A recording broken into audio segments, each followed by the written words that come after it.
यह अयोध्या नहीं, बयान से बंगाल में सियासी भूचाल। टीएमसी से निलंबित विधायक हुमायूं कबीर का बाबरी मस्जिद ऐलान। 2026 चुनाव से पहले सांप्रदायिक तनाव की आशंका।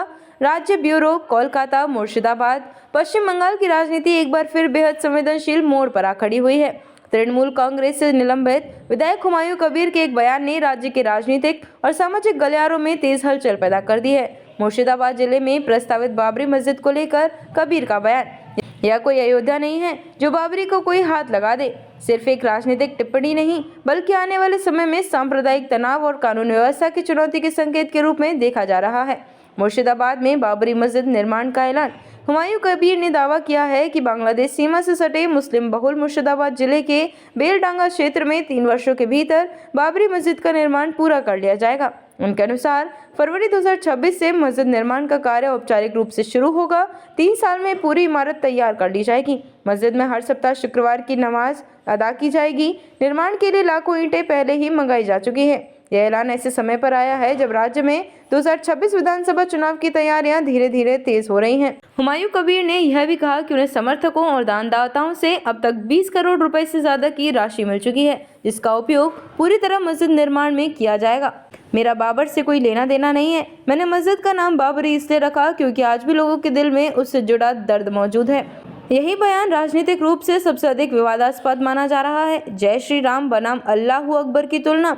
अपने बयान में हुमायूं कबीर ने धार्मिक नारों को लेकर भी टिप्पणी की। उन्होंने कहा, अगर चुनाव के दौरान जय श्री राम बोलना सही है तो अल्लाहू अकबर बोलना भी उतना ही सही है। इस तुलना को विपक्ष ने खुले तौर पर धार्मिक ध्रुवीकरण की कोशिश करार दिया है, जबकि सत्तारूढ़ टीएमसी खुद को इस बयान से अलग दिखाने की कोशिश कर रही है।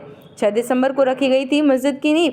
गैर मतलब है कि 6 दिसंबर जिस दिन बाबरी ढांचा विध्वंस की बरसी होती है, उसी दिन हुमायूं कबीर ने बेलडांगा में प्रस्तावित बाबरी मस्जिद की नींव रखी थी। राजनीतिक विश्लेषकों का मानना है कि तारीख का चयन सिर्फ संयोग नहीं, बल्कि एक सचेत राजनीतिक संदेश हो सकता है। टीएमसी ने क्यों किया निलंबन? हालांकि तृणमूल कांग्रेस ने आधिकारिक रूप से निलंबन के कारणों पर सीमित बयान दिया है, लेकिन पार्टी सूत्रों के अनुसार हुमायूं कबीर के बयान पार्टी लाइन से हटकर थे। टीएमसी नेतृत्व नहीं चाहता कि पार्टी पर धार्मिक उकसावे का आरोप लगे। यही कारण है कि पार्टी ने उनसे दूरी बनाते हुए निलंबन की कार्यवाही की। राजनीतिक और प्रशासनिक चिंता। इस पूरे घटनाक्रम के बाद विपक्षी दलों ने इसे संविधान और सामाजिक सौहार्द के खिलाफ बताया। प्रशासन पर कानून व्यवस्था बनाए रखने का दबाव बढ़ा। खुफिया एजेंसियां क्षेत्र की संवेदनशीलता पर नजर रखे हुए हैं। विशेषज्ञों का मानना है कि मुर्शिदाबाद जैसे सीमावर्ती और धार्मिक रूप से संवेदनशील जिले में इस तरह के बयान स्थानीय से लेकर अंतर्राष्ट्रीय स्तर तक असर डाल सकते हैं। बड़ी तस्वीर, चुनाव, पहचान और ध्रुवीकरण। हुमायूं कबीर का बयान सिर्फ एक मस्जिद निर्माण तक सीमित नहीं है। यह मामला धार्मिक पहचान की राजनीति, 2026 चुनाव से पहले ध्रुवीकरण और अयोध्या फैसले के बाद बदले राजनीतिक विमर्श से गहराई से जुड़ा हुआ है। अब सवाल ये है कि क्या यह मामला सिर्फ एक निलंबित विधायक का व्यक्तिगत बयान बनकर रह जाएगा, या फिर यह पश्चिम बंगाल की राजनीति में एक नए विवाद और तनाव का अध्याय खोल देगा।